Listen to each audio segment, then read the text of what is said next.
நிறைய பேர் வேலையை ஒரு பாரமாக நினைக்கிறாங்க, சொல்லப்போனால் ஒரு சாபமாக கூட நினைக்கிறாங்க, ஒரு கெட்ட காரியமாக நினைக்கிறாங்க, ஒரு அன்ஃபார்ச்சுனேட் நெசசிட்டி.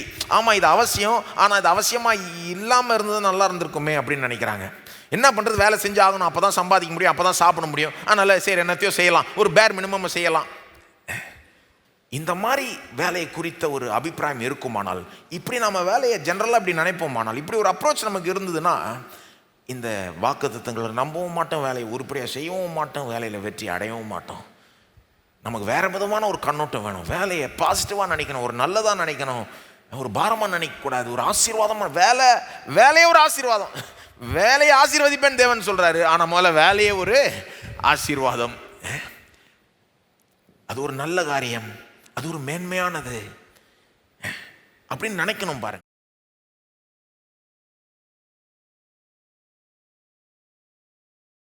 அப்படி நினைக்கிறதுக்கு சில காரணங்களை நான் கொடுக்க விரும்புகிறேன்.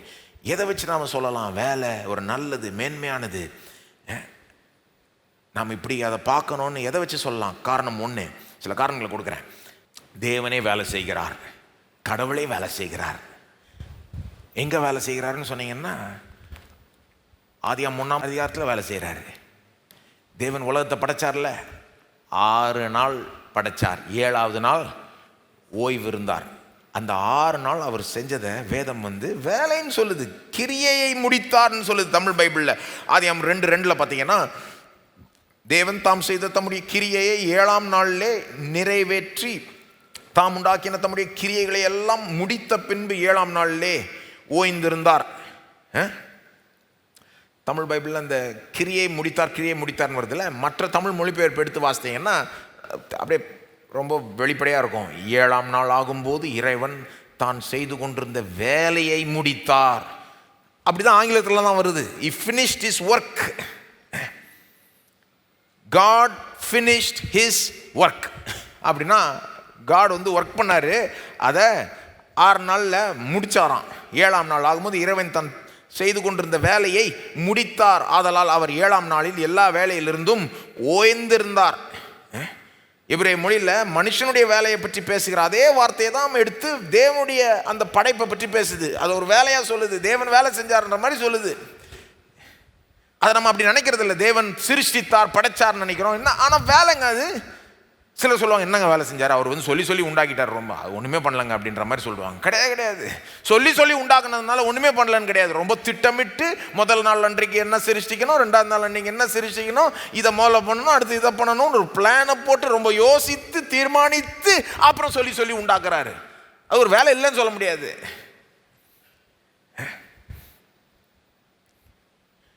யோபுலெல்லாம் சொல்கிறாரு, நான் உலகத்தை படைச்சப்போ நீ இருந்தியா அப்படின்றாரு யோபுக்கிட்ட. ரொம்ப தெரிஞ்ச மாதிரி பேசின்னு இருக்கிறியே, எப்படி நான் இந்த பூமிக்கு அஸ்திபாரம் போட்டேன்னு தெரியுமா உனக்குன்றாரு. இந்த மிருகத்தை நான் எப்படி படித்தேன், அந்த மிருகத்தை எப்படி படித்தேன்னு உனக்கு தெரியுமா, என்ன தெரியும், தெரிஞ்ச மாதிரி பேசின்னு இருக்கிறே அப்படின்றாரு. அப்போது தேவன் வேலை செய்கிறார். அங்கே 6 நாள் வேலை செஞ்சு 7ஆம் நாள் ஓய்வு எடுத்தார்னு சொல்கிறப்போ டயர்ட் ஆகிட்டதுனால ஓய்வு எடுக்கல. ஓய்வு எடுத்தார்னா அவர் செஞ்சதை ரசித்தார், என்ஜாய் பண்ணார்னு அர்த்தம். இயேசுவை பாருங்கள், இயேசுவும் வேலை செய்கிறாரு. இயேசு ஒரு தச்சனுடைய ஒரு வேலையை செஞ்சுருப்பாருன்னு சொல்கிறாங்க. கார்பென்ட்ரி ஒர்க் மட்டும் இல்லை, பில்டிங் சம்மந்தப்பட்ட ஒர்க் செஞ்சுருப்பாருன்னு சொல்கிறாங்க. இயேசு 33 வருஷம் தான் வாழ்ந்தார். அதில் ஒரு 3 வருஷம் தான் பிரசங்கம், போதனை, வியாதியத்தில் சுகமாக்குறது, பிசாசு விரட்டுறது, அந்த மாதிரி ஊழியத்தை செஞ்சார். அதுக்கு முன்னால் பெரும்பாலும் இந்த மாதிரி வேலையை தான் செஞ்சுருப்பான்றாங்க. 80% மேலே எந்த மாதிரி வேலையை செஞ்சுருப்பாராம், கையை வச்சு வேலை செஞ்சுருப்பாருன்ற மாதிரி சொல்கிறாங்க. இது ரொம்ப ஆச்சரியமான ஒன்று. ஏன்னா இவர் முழுக்க கடவுளாக இருக்கிறாரு, தெய்வமாக இருக்கிறாரு, மனுஷனாக இருக்கிறாரு. கடைசியில் போய் கையை வச்சு வேலை செய்கிறார். இன்னும் கேட்டால் ஆதியாகமம் 2ஆம் அதிகாரத்திலேயே தேவன் மண்ணிலிருந்து மனுஷனை உண்டாக்கினார், ஷேப் பண்ணார், ஃபார்ம் பண்ணார்லாம் வாசிக்கிறோம். இயேசு வாழ்ந்த நாட்களில் இந்த கிரேக்க உலகம்லாம் அந்த கையை வச்சு வேலை செய்கிறத மட்டமாக நினைப்பாங்க. நீங்கள் தத்துவ ஞானியாக இருந்தால் பெருசாக நினைப்பாங்க. மேனுவல் லேபர், கைகூலி வேலை அந்த மாதிரி செஞ்சால் மட்டமாக நினைப்பாங்க. இன்னைக்கு கூட சிலர் அப்படி தான் நினைக்கிறாங்க. ஆனால் இயேசு அந்த மாதிரி வேலையை அநேகமாக செஞ்சுருப்பார் அப்படின்றாங்க. அப்படி செய்து அப்படிப்பட்ட வேலையை கனப்படுத்துகிறாரு. அது முக்கியம் என்பதை காண்பிக்கிறாரு. ஒரு முறை ஓய்வு நாள் அன்றைக்கு இயேசு ஒரு மனுஷனை குணமாக்கிட்டாரு. அது இந்த யூதர்களுக்கு பிடிக்கல. உடனே கம்ப்ளைண்ட் பண்ணிட்டாங்க, ஓய்வு நாளில் எப்படி பண்ணலாம், இது ஓய்வு நாள், தேவன் நியமித்த ஓய்வு நாள் அன்றைக்கு நீங்கள் எப்படி சுகமாக்கலாம் அப்படின்னப்போ இயேசு சொல்கிறாரு, யோவான் 5:17, யோவான் 5:17, இயேசு அவர்களை நோக்கி, என் பிதா இதுவரைக்கும் கிரியை செய்து வருகிறார், நானும் வேலை செய்து வருகிறார் அப்படின்னு தான் வாசிக்கணும். நானும் வேலை செய்து வருகிறேன். என்ன சொல்கிறாரு, என்ன பேசுகிறேன்றாரு. நாங்கள் கம்ப்ளீட்டாக ஆஃப் பண்ணிட்டோம்னா, பிரேக் எடுத்துட்டோம்னா நீங்களாம் அவுட்டுன்றாரு. அதுதான் சொல்ல வர்றாரு. ஆமாம், ஒரு பக்கம் வேதம் சொல்லுது ஓய்வு நாள் அன்றைக்கு ஓய்வு எடுத்தார். ஆனால் தேவன் நம்மளை தாங்கி பிடிக்கலன்னா, ஓய்வு நாள் அன்றைக்கி நான் என் வேலையை முற்றிலும் விட்டுறேன் நான் அப்படின்னா நம்ம மூச்சே போயிடும், விட்டுன்னு விழுந்துருவோம். தம்முடைய வசனத்தின் வல்லமை கொண்டு உலகத்தை தாங்குகிறார் இயேசு. அதிலிருந்து பிரேக் எடுக்கிறதே கிடையாது. என் பிதா அப்பத்திலிருந்து வேலை செய்து வருகிறார், நானும் வேலை செய்து வருகிறேன். யோவான் 4:34 இயேசு சொல்றாரு, நான் என்னை அனுப்பினவருடைய சித்தத்தின்படி செய்து அவருடைய கிரியை வேலையை முடிப்பதே என்னுடைய போஜனமாய் இருக்கிறது. கொடுத்த வேலையை முடிப்பதே என்னுடைய போஜனமாக இருக்குது. அதுதான் எனக்கு திருப்தியை கொடுக்குது. எனக்கு ஒரு வேலை கொடுக்கப்பட்டிருக்கு, அதை முடிச்சானா எனக்கு ஒரு திருப்தின்றார் இயேசு. யோவான் 17:4 சொல்றாரு, நீர் எனக்கு நியமித்த கிரியையை செய்து முடித்தேன். கல்வாரி சிலுவையிலிருந்து கதறாரு, எல்லாம் முடிந்தது, நீர் எனக்கு கொடுத்த வேலையை நான் முடிச்சிட்டேன். நாங்கள் தியாலஜிலாம் இயேசுவை பற்றி போதிக்கிறப்போ கிறிஸ்டாலஜின்னு ஒரு கிளாஸ் இருக்கும், கிறிஸ்துவை பற்றிய போதனை. அதில் பர்சன் ஆஃப் கிரைஸ்ட், இயேசு என்ற நபரை பற்றி போதிப்போம். அப்புறம் இயேசுனுடைய வேலையை பற்றி போதிப்போம், ஒர்க் ஆஃப் கிரைஸ்ட். இயேசு வேலை செய்கிறாரு, சிலுவையில் வேலை செஞ்சார், நம்முடைய மீட்புக்காக வேலை செஞ்சார், இன்றைக்கும் நமக்காக பரிந்து பேசுகிறாரு.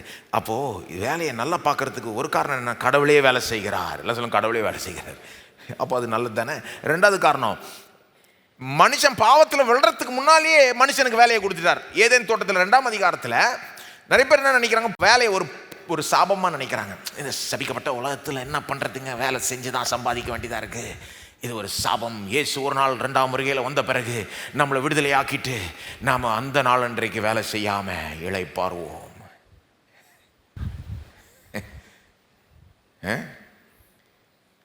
என்ன நினைக்கிறாங்க, பாவம் வந்த பிறகு சாபம் வந்தது இல்லை, அதில் தான் வேலையும் வந்ததுன்னு நினைக்கிறாங்க. ஆனால் பைபிள் அவங்க கரெக்டாக வாசிக்கல. 2:15 போங்க, ஆதியாகமம் 2:15. தேவன் ஆதாமை ஏதேன் தோட்டத்தில் வச்ச உடனே வேலையை கொடுத்துட்டார். பிசாசு வர்றதுக்கு முன்னால், சாபம் பாவம்லாம் வர்றதுக்கு முன்னால். ஆதியாகமம் 2:15, தேவனாகிய கர்த்தர் மனுஷனை ஏதேன் தோட்டத்தில் அழைத்து கொண்டு அதை பண்படுத்தவும் காக்கவும் வைத்தார். ஒரு தோட்டத்தை உண்டாக்கி மனுஷன் அங்கே வச்சுட்டு அவனுக்கு தோட்ட வேலையை கொடுக்குறார். இந்த தோட்டத்தை நீ என்ன பண்ணு, பண்படுத்து. கையை வச்சு மண்ணை தொட்டு வேலை செய்யறது எந்த விதத்திலையும் கீழ்த்தனமான வேலை கிடையாது. பைபிளை பொறுத்த வரைக்கும் கடவுளே மனுஷனுக்கு கொடுத்த ஒரு வேலை. இந்த தோட்டத்தை பண்படுத்து, இதை காத்துக்கொள்னா, நான் ஏற்கனவே இதை அழகாக படைச்சிட்டேன், ஆனால் இதை நீ பண்படுத்து, மேம்படுத்துன்னு அடுத்த லெவலில் கொண்டு போ, டெவலப் பண்ணு, இருக்கிறத கோட்டை விட்டுறாத, காத்துக்கொள். மனைவியை கொடுக்கறதுக்கு முன்னால் ஃபஸ்ட்டு வேலையை கொடுக்குறாரு. ஆனால் இன்றைக்கும் மனைவி வேணுன்றவங்களுக்கு மேலே வேலை இருக்குதா? வேலை அவ்வளோ முக்கியம் பாருங்க. இந்த வேலையை தான் ஃபஸ்ட்டு கொடுக்குறாரு மனுஷன்ட்ட. அதுவும் நீங்கள் யோசித்தீங்கன்னா அவனுக்கு சம்பாத்தியத்துக்காக ஒன்றும் கொடுத்த மாதிரி தெரியல. ஏன்னா அவனுக்கு வேண்டிய எல்லா தேவைகளையும் ஏற்கனவே சந்திச்சிட்டார். யோசித்து பாருங்க. எல்லாத்தையும் உண்டாக்கிட்ட பிறகுதான் ஆதாமை உண்டாக்குறார். கரெக்டா? எல்லாத்தையும் உண்டாக்கிட்ட பிறகுதான் மனுஷனை உண்டாக்குறார். மரஞ்செடி கொடிகள்லாம் உண்டாக்கிட்டார், தோட்டத்தை உண்டாக்கிட்டு படைச்சிட்டாரு. தோட்டத்தில் நிறைய விதமான மரங்களை வச்சுட்டாரு, கனி தர்ற மரங்களை வச்சுட்டாரு. எந்த மரத்தின் கனியிலேருந்து வேணால் எடுத்துக்கோ, சாப்பிட்டுக்கோன்றாரு. அப்புறம் மனுஷன் உண்டாக்குறாரு, அங்கே வைக்கிறாரு. அப்போது அவனுடைய தேவைகள் ஏற்கனவே சந்திக்கப்பட்டிருக்கு, அவனுக்கு சம்பாத்தியம் ஏற்கனவே கிடைச்ச மாதிரி. நீங்கள் நிறைய பேர் என்ன சொல்கிறாங்க, எதுக்கு வேலை செய்கிறீங்க, சம்பாத்தியத்துக்காக, சம்பாதிச்சு வச்சிருங்க, அப்போ வேலை செய்ய தேவையில்லை. ஆனால் ஆதாமுக்கு ஏற்கனவே எல்லாமே இருந்தது, அவன் வேலை செய்யணும்னு அவசியமே கிடையாது. ஆனால் அவனுக்கு போய் வேலை தர்றாரு. ஆச்சரியமான ஒன்று. யோசித்து பாருங்க கொஞ்சம். சம்பாத்தியத்துக்காக வேலை தந்த மாதிரி தெரியலையே, ஏதோ பழிச்சுக்கோ அப்படின்னு தந்தாரா? கிடையாது. அவனுடைய தேவைகள் எல்லாம் ஏற்கனவே சந்திக்கப்பட்டது. வேணுக்குன்னே தேவன் அப்படி செஞ்சார்.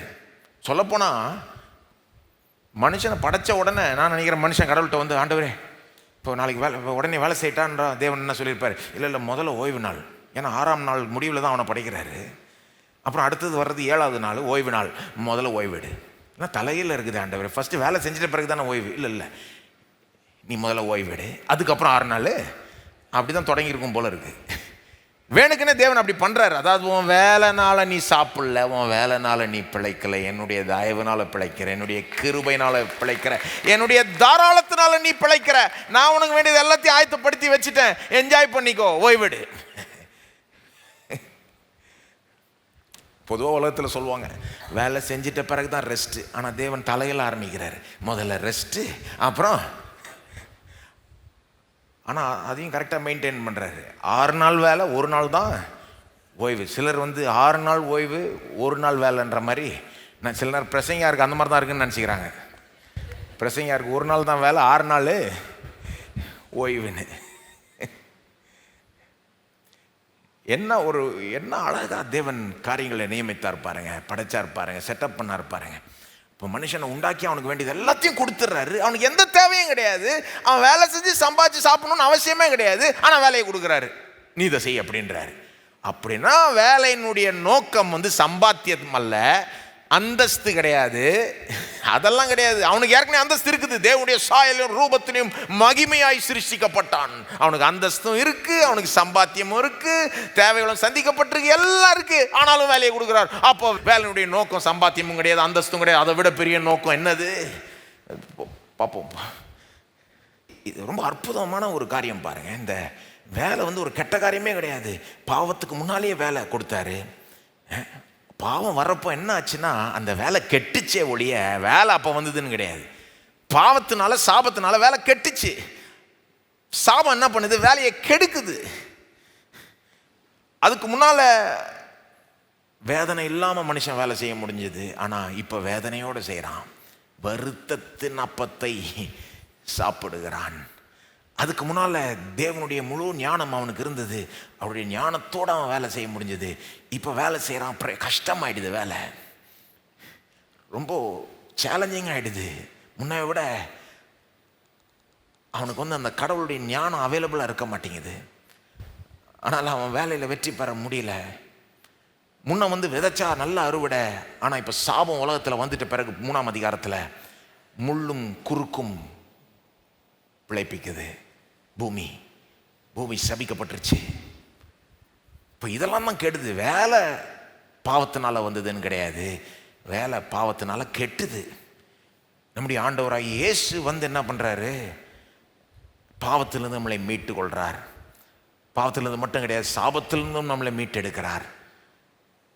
அப்போது இயேசு இல்லாமல், இயேசுடைய அந்த வேலை இல்லாமல், சிலுவை வேலை இல்லாமல் இன்னைக்கும் நம்ம வேலையை பாவம் கெடுத்துக்கிட்டே இருக்கோம், சாபம் கெடுத்துக்கிட்டே இருக்கோம். ஆனால் இயேசுனால் நம்ம மீட்டெடுக்கப்பட்ட ஜனமாக இருக்கிறதுனால அதை நாம் மேற்கொள்ள முடியும். அந்த சாபத்தை, பாவத்தை கெடுக்கிற அந்த சாபத்தை நாம் மேற்கொள்ள முடியும். தேவனுடைய ஆசீர்வாதத்தை பெற்று, தேவனுடைய ஞானத்தை பெற்று, தேவ பலத்தோடு வேலை செஞ்சு நம்ம வேலைக்கு அதிக பலன் பெற முடியும். இந்த விழுந்து போன உலகத்திலையும் கூட இந்த மீட்பின் எஃபெக்ட் நம்ம வேலையில் இருக்க முடியும்.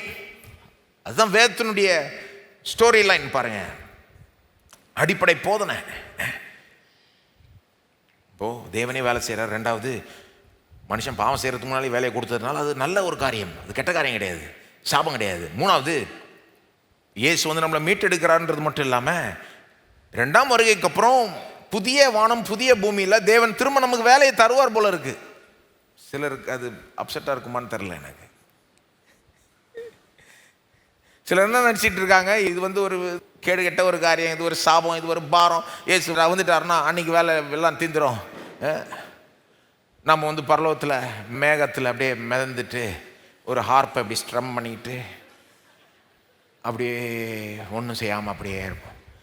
இப்படி இருக்கிறதுனால தான் வேறு சிலர் பரலோகம் எவ்வளோ போரான இடம் அப்படின்றாங்க. சிலர் எப்படி நினச்சிட்டு இருக்காங்க, நரகம் தான் ரொம்ப ஃபன்னான இடம், ரொம்ப இன்ட்ரெஸ்டிங்காக இருக்கும், ஒரே பார்ட்டியாக இருக்கும். பரலம் ரெஸ்ட் எடுத்துகிட்டு இருப்போம், ஒன்றும் செய்யாமல் உட்காந்துட்டு இருப்போம். அப்படியே போதிக்குது வேதம். கரெக்ட் கிடையாது பாருங்கள். உலகத்தை படைச்சார், பாவம் இருக்கிறதுக்கு முன்னாலே வேலையை கொடுத்தாரு, சில மேலான நோக்கங்களுக்காக கொடுத்தாரு. அப்புறம் பாவம் வந்தது, இந்த வேலையை கெடுத்து போட்டுச்சு. இயேசு வராரு, பாவத்திலிருந்து மீட்டெடுத்து, இந்த சாபத்திலிருந்தும் நம்மளை மீட்டெடுத்து, ஒரு நாள் இயேசு ஒரு 2ஆம் வருகையில் வர்றப்போ அந்த மீட்பு முழுமையடையும். அந்த வேலை எப்படி இருக்கணுமோ அப்படி ஆயிடும். புதிய வானம் புதிய பூமியில நம்ம வேலை செய்வோம் என்பதற்கு வேதத்திலிருந்து என்ன ஆதாரத்தை கொடுக்க முடியும்? நான் உதாரணத்துக்கு வெளிப்படுத்தல் 22:4 அவருடைய ஊழியக்காரர் அவரை சேவிப்பார்கள். இப்போ நம்ம தேவனை சேவிப்போம்னா என்னத்தையும் செய்வோம்னு அர்த்தம் இல்லையா? வெளிப்படுத்தல் 7:15 இரவும் பகலும் அவரை நாம் சேவிப்போம். அப்போ என்னத்தையோ செய்வோம் அல்லவா? அல்லது இயேசுனுடைய ஓமைகளை நினச்சிக்கோங்க. அந்த தாளந்தை குறித்த ஓமைகள், 3 பேருக்கு தாளந்து கொடுக்குறாரு, அப்புறம் விசாரிக்கிறார், இந்த நான் கொடுத்த தாளந்தை வச்சு என்ன பண்ணேன். அது 2ஆம் வருகை குறித்த ஓமை. அதாவது உனக்கு நான் எவ்வளோ கொடுத்துருக்குறேன் இந்த பூமியில், இதை வச்சு நீ என்ன பண்ணன்னு பதில் சொல்லணுன்றாரு. நான் திரும்ப வருவேன் ஒரு நாள், அந்த நாள் அன்றைக்கு பதில் சொல்லணும். இந்த பூமியில நீ என்ன செஞ்சன்றதை வச்சு தான் உனக்கு புதிய வானம் புதிய பூமியில பொறுப்பு கொடுக்கப்படும். அதுதான் அந்த ஓமையினுடைய பாயிண்டே. அப்போ அந்த புதிய வானம் புதிய பூமியில் இயேசுடைய 2ஆம் வருகைக்கு அப்புறம் நம்ம எல்லாருக்குமே பொறுப்புகள் கொடுக்கப்படும். எல்லாருக்கும் ஒரே பொறுப்புன்னு கிடையாது, வித்தியாசமா இருக்கும். அது வேற வேற லெவல்ல இருக்கும். நாம இங்க செஞ்சதை வச்சு அது இருக்கும். அதுதான் வேதத்தினுடைய போதனை. ஏன் வேலை குறித்து நல்ல ஒரு கண்ணோட்டம் இருக்கணும் நமக்கு? ஒன்று, தேவனே வேலை செய்கிறார். 2வது, மனுஷன் பாவம் செய்கிறதுக்கு முன்னாலே வேலையை கொடுத்துட்டாரு. 3வது, எல்லாத்தையும் சரி செஞ்ச பிறகு இயேசு வந்த பிறகு புதிய வானம் புதிய பூமியில் நமக்கு வேலையை கொடுப்பாரு. நாம் இயேசுவோட ஆளுவோம் அப்படின்லாம் வேதம் சொல்லுதுல்ல. விசுவாசிகள் கிறிஸ்துவோட சேர்ந்து ஆளுவார்கள். ஆள்றது அதில் வேலை இருக்குது.